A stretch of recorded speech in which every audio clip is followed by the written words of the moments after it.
নমস্কার বন্ধুরা, আমি শর্মিলা লাহাস কিচেনে জানাই সকলকে স্বাগত।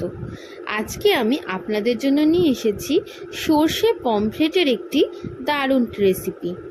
পমফ্রেট মাছ সর্ষে দিয়ে আমি কিভাবে বানাই চলুন তাহলে দেখে নিই।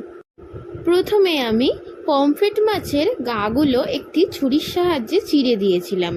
এরপর পরিষ্কার করে ধুয়ে তাতে নুন, হলুদ আর লঙ্কার গুঁড়ো মাখিয়ে আমি কড়াইতে সর্ষের তেল খুব ভালো করে গরম করে এপিট ওপিট দুপিট খুব ভালো করে ভেজে নিয়েছিলাম। মনে রাখবেন, মাছগুলো কিন্তু খুব বেশি কড়াও ভাজা হবে না আর খুব হালকাও ভাজা হবে না।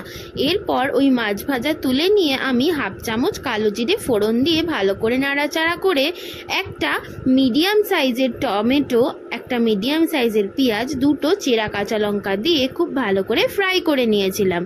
পেঁয়াজগুলো ভালো করে ফ্রাই করার পর হাফ চামচ হলুদ গুঁড়ো, হাফ চামচ কাশ্মীরি লাল লঙ্কার গুঁড়ো দিয়ে খুব ভালো করে আমি নাড়াচাড়া করে নিয়েছি।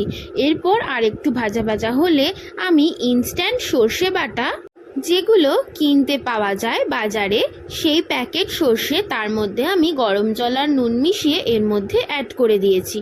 এরপর আমি পরিমাণ মতো নুন আর জল দিয়ে খুব ভালো করে ফুটিয়ে নেব। ঝোল ফুটে যাওয়ার পর কিন্তু আমি 2 পিস মাছ যেটা ভেজে রেখেছিলাম সেইটা দিয়ে ঢাকনা চাপা দিয়ে ফুটতে দেব। মাছ খুব ভালোভাবে ফুটে গেলে আমি ওপর থেকে ধনেপাতা দিয়ে গরম গরম সার্ভ করব সর্ষে পমফ্রেটের আজকে দুর্দান্ত এবং মশালেদার রেসিপি।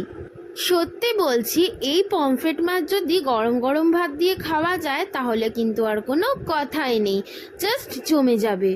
আজকের আমার এই সর্ষে পমফ্রেটের রেসিপি কেমন লাগলো অবশ্যই কিন্তু আমায় কমেন্টস করে জানাবেন। আর আজকের ভিডিওটা ভালো লাগলে অবশ্যই কিন্তু ভিডিওটা একটি লাইক কমেন্ট করে দেবেন। আর আমার এই চ্যানেলটি সাবস্ক্রাইব করতে ভুলবেন না যেন। সাবস্ক্রাইব করে কিন্তু খুব সোজা চলে যেতে হবে ইউটিউবে আর সার্চ করে নিতে হবে লাহাস কিচেন চ্যানেলকে। চ্যানেল সার্চ করে কিন্তু সাবস্ক্রাইব করে দিতে হবে আর বেল নোটিফিকেশনকে কিন্তু অলে রেখে দিতে হবে। আর যারা এই ভিডিও ইউটিউব থেকেই দেখছেন তারাও কিন্তু আমার চ্যানেলটিকে সাবস্ক্রাইব করে আমার ছোট্ট পরিবারের সদস্য হয়ে যাবেন। আজকের রেসিপি কিন্তু এইটুকুই। দেখা হচ্ছে আরেকটি কোনো নতুন রেসিপি নিয়ে।